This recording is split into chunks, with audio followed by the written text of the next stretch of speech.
part 2 of why gray aliens are actually demons. Make sure you watch part 1. We're already up to 300,000 views and it's been less than 24 hours. Alright, let's get started. First, I'd like to introduce you to Lamb. He's not a friend of mine, but him and Aleister Crowley were really tight. You might think this is a sketch from when he was abducted by a gray alien, but that wouldn't be the case. This is actually a spirit or daemon that he used to talk to.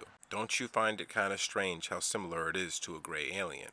What's even more interesting is that Aleister Crowley was pretty cool with Jack Parsons and L. Ron Hubbard. In fact, he was so close he gave them his greatest black magic summoning spell ever.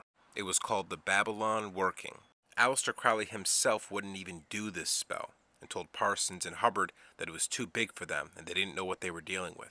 Interestingly enough, after Jack Parsons and L. Ron Hubbard did this summoning ritual in the middle of the desert in the Southwest, we all started seeing a ton of UFOs and gray alien sightings. So let's take a minute to talk about abduction.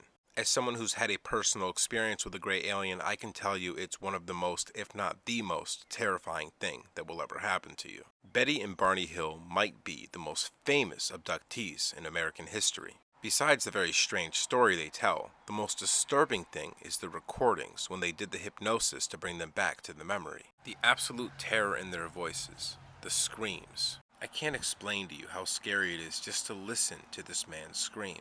The amount of fear in his voice is almost unnatural. The gray alien phenomenon is absolutely real. It has to be. How could 3 million people in the United States alone have similar experiences without cooperating with each other? There's no way there's a 3 million person conspiracy where all these people are working together to tell the similar story. These spaceships, these gray aliens must be real in some way. The question is, what way is it? Have you heard about the blue orb phenomenon?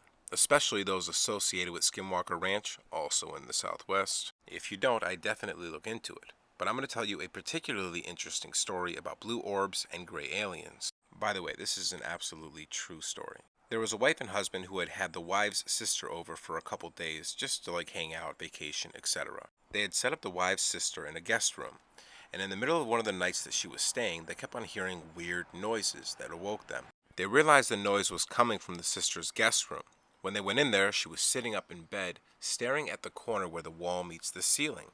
When they looked over there, they saw a blue ball of light. She was basically catatonic. They couldn't break her concentration on the wall. But when they finally did, she told them that the ceiling came off and she was looking at a spaceship with 2 gray aliens inside.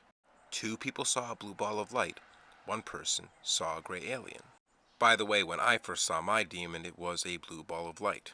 If you're interested, I'll do a part 3 because there is so much to talk about here.